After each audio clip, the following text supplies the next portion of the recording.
je m'appelle Maureen et je vais te raconter un conte traditionnel de Bretagne. Est-ce que tu es bien installé? Tu as ton plaid sur les genoux, une bonne tasse de thé fumante, de grosses chaussettes? Alors c'est parti. La grotte des Corrigans. Le dénommé Pierre Saunier était paludier et n'avait plus un sou en poche. Il faudrait attendre l'été pour récolter le sel et donc le vendre. Nous n'étions pas même en mars. Le soir d'hiver où commence ce récit, dans le garde-manger de sa pauvre maison, il ne reste plus qu'une pomme. Pas un pépin de plus. Pour un seul homme, cela ferait déjà maigre, mais ils sont 7 à crier famine. Pierre prend donc la pomme et la coupe en 2. Il replace une moitié dans le garde-manger pour le lendemain. De l'autre bout, il coupe une portion par personne, autant pour le plus petit que pour lui-même. Cela ne fait pas bien lourd dans le fond de l'estomac. Comme le plus jeune se plaint du froid, Pierre Saunier va chercher la dernière bûche qui leur reste et la coupe en 2. Il replace une moitié près de l'âtre pour le lendemain. De l'autre bout, il fait une petite flambée, auprès de laquelle tous les membres de la famille se pressent en suçotant leurs doigts parfumés de pommes. Quand la mère revient d'aller coucher les enfants, elle trouve le pauvre paludier à ruminer devant les dernières braises de la cheminée. « Comment ferons-nous demain ? Nous mangerons l'autre moitié de pommes, nous brûlerons l'autre moitié de bûche. Et après ? Je pourrais partir à la ville pour louer mes bras à l'usine, comme beaucoup d'autres l'ont fait avant moi. »« Mais ta famille, s'insurge la femme, tu ne peux pas laisser les enfants là, sans un sou, sans leur père, pauvres de nous. » Il ne reste qu'une braise dans l'âtre qui s'éteint doucement, alors que dehors le vent souffle à emporter le clocher de bas jusqu'à Guérande, et que la pluie tombe à noyer tous les marais salants. Quelqu'un frappe à la porte. Qui peut bien lui rendre visite par un temps pareil ? Pierre Saunier se lève et va ouvrir. Une ombre maigre se dresse sur le pas de la porte. De longs cheveux blancs lui tombent de chaque côté du visage. Et quel visage !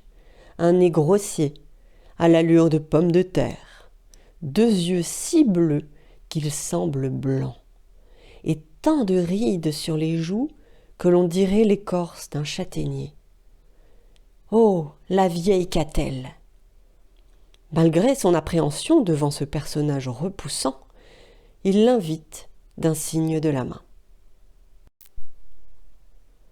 « Entrez donc, Catelle, dit-il simplement. Au village, on dit des choses sur son compte qu'elle ne serait pas très heureuse d'entendre. Certains croient qu'elle commande aux animaux, d'autres qu'elle peut faire pourrir les récoltes d'un regard. Tous la pensent sorcière et la craignent. Sorcière ou pas, personne ne mérite de battre les chemins une nuit de tempête, sous peine de finir fondu comme un tas de sel sous la pluie. Toute dégoulinante, la vieille femme pénètre dans la minuscule maison. Le paludier va lui chercher une couverture, mais cela ne suffit pas à la réchauffer. Alors, sans un regret plus long que le temps d'un soupir, Pierre Saunier prend sa dernière demi-bûche et la place dans la cheminée. Bientôt, une petite flambée réchauffe la pauvresse, mais on voit à son air qu'elle n'est pas encore remise. Alors, pour la réconforter, sans un regret plus long que le temps de sortir son couteau de sa poche, Pierre Saunier prend dans le garde-manger la demi-pomme qu'il lui reste et l'offre à la vieille Catelle. « Tu es un brave homme, murmure-t-elle, après avoir mangé. J'ai frappé à bien des portes avant de parvenir à la tienne.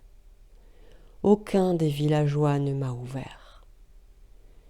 Ils m'ont laissé dehors, sous la pluie. Mais toi, tu m'as aidé. Tu mérites une récompense. Ce n'est rien, qu'a-t-elle. Il est normal et juste d'aider ceux qui ont encore moins que soi. Sans vous offenser, que pourriez-vous m'offrir? Vous n'avez même pas un toit pour vous protéger un soir de tempête. Je possède au moins 7 pierres blanches. Prends-la. Cette nuit même, rends-toi au dolmen de Kerbourg. Au fond de celui-ci, tu trouveras un trou entre 2 cailloux. Tu y poseras la pierre blanche et la grotte des Korrigans s'ouvrira.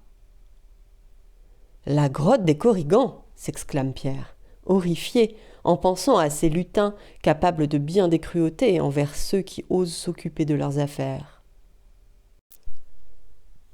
Tu ne crains rien. Cette nuit, la lune est pleine et tous les Korrigans seront à danser la gigue sur la lande. Tu entreras dans la grotte et tu pourras prendre autant de richesses qu'il te sera possible.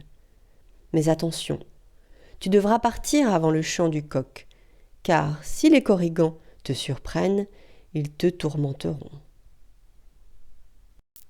Vous êtes certaine? Qu'a-t-elle? Bredouille le paludier, guère rassuré à l'idée d'aller visiter la grotte de ces maudits lutins. Aller jusque là-bas? Par cette tempête?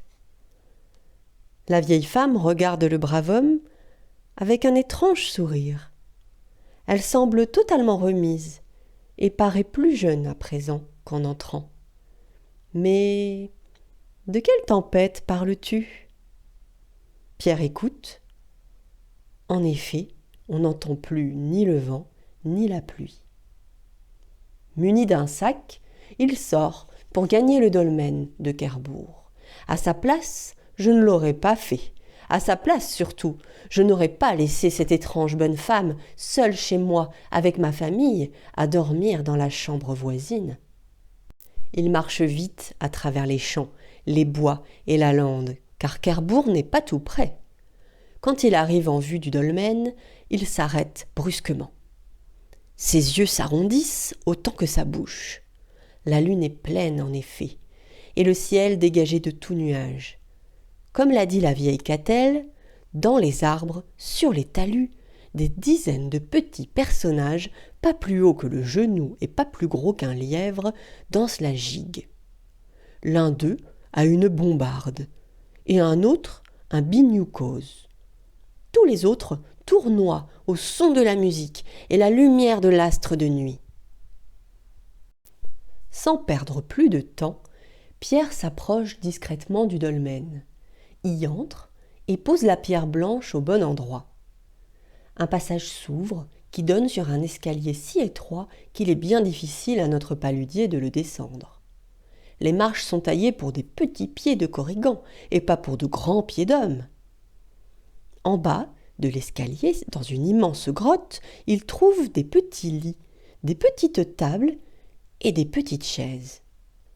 Et au fond de cette grotte, 4 cavernes grandes comme des greniers à sel.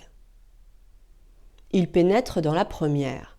Elle est remplie de pièces d'argent, un tas comme ça. Pierre Saunier n'en revient pas. Déjà, il remplit son sac. Avec cet argent, il pourra acheter de quoi manger pour 10 ans à chacun de ses enfants et leur offrir de beaux habits pour le dimanche. Une fois son sac plein sur le dos, il se précipite pour remonter à la surface et fuir avant le retour des Korrigans. Mais que voit-il en passant devant la deuxième caverne? Un tas de pièces d'or. Quel imbécile! Plutôt que de remplir son sac avec les pièces d'argent, il aurait mieux fait de le remplir avec de l'or. Notre paludier hésite. Il se dirige vers la sortie. C'est trop bête, se dit-il une fois dans l'escalier. Le voilà qui sort du dolmen, se dirige vers un arbre creux non loin de là, y vide son sac et retourne dans la grotte. Toujours, la lune est ronde et les étoiles dansent autour d'elle, comme les Korrigans dans la lande. Il va droit à la deuxième caverne, remplit son sac de pièces d'or. Avec cette fortune, il pourra acheter une nouvelle maison, et une charrette, et des chevaux. Le voilà riche. Il s'élance pour remonter son butin. Mais qu'aperçoit-il dans la troisième caverne? Un tas de pierres précieuses. Il a voulu faire trop vite. Quel imbécile! Il remonte l'escalier. Hésite. La nuit est encore noire. Le chant du coq n'est pas pour tout de suite. Il reviendra une troisième fois. Ce n'est pas facile de grimper cet escalier minuscule avec ce gros sac sur le dos. Pierre se dépêche. Le voilà dehors. Il sort du dolmen, retourne à l'arbre, ajoute l'or à l'argent et retourne dans la grotte. Toujours, la lune est ronde et les étoiles dansent autour d'elle, comme les corrigans dans la lande. Pas question de faire la même erreur que les 2 premières fois. Il se refuse à prendre les rubis et les émeraudes, car il sait que les diamants ont bien plus de valeur. Alors il trie. Un rubis? Non. Une émeraude? Non. Un diamant? Oui. Et ainsi de suite. Son sac se remplit, peu à peu. Un gros sac de diamants. Avec ça, il va acheter un château et payer un précepteur à ses enfants, et ils porteront tous de beaux habits du dimanche, même les jours de semaine. Toujours, la lune est ronde, mais la lueur du soleil à l'horizon efface les étoiles qui cessent de danser autour d'elle, comme les corrigans qui déjà prennent le chemin du retour. Pierre va pour remonter, mais il reste encore une caverne. Et si d'autres trésors s'y trouvaient? Il s'avance pour regarder. Elle est vide. Pas de regret à avoir. Pierre se dirige vers l'escalier. Le sang se glace dans ses veines. Il entend au loin, venant de la surface, le chant du coq. Il est resté trop longtemps dans la grotte. Tant pis. Il laisse tomber son sac de diamants et se précipite pour gravir les dernières marches vers la sortie. Trop tard. Ils sont déjà là. Ils s'agrippent à ses cheveux, à ses vêtements, lui mordent les mollets et lui tirent les oreilles. « Notre argent, notre or et nos diamants, tu nous as volés !» s'écrie-t-il en chœur, en le ramenant jusqu'à la grotte. Il le traîne sur le sol et le tire jusqu'à la 4e caverne. En fait, elle n'est pas tout à fait vide et pas tout à fait pleine. Si jamais un trou peut remplir une pièce, celle-ci est donc remplie d'un puits profond comme la hauteur d'un homme. Il l'y jette en ricanant. « Laissez-moi sortir, je vous en prie !» pleurniche Pierre. « Trop tard !» grimace un des corrigans, alors qu'on verse un sac de pièces d'argent sur sa tête. Les lutins se pressent les uns après les autres et l'arrosent de pièces d'or, d'émeraudes, de rubis, de diamants, remplissant le trou depuis la pointe de ses sabots jusqu'à sa tête. Ils vont l'enterrer sous assez de pièces et de pierreries pour acheter la ville de Nantes. « À l'aide! Je regrette! Laissez-moi !» hurle le pauvre homme. Mais les corrigans poursuivent leur besogne en ricanant. « Assez !»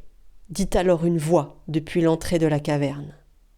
Les petits hommes s'interrompent et se taisent. La vieille Catel s'avance.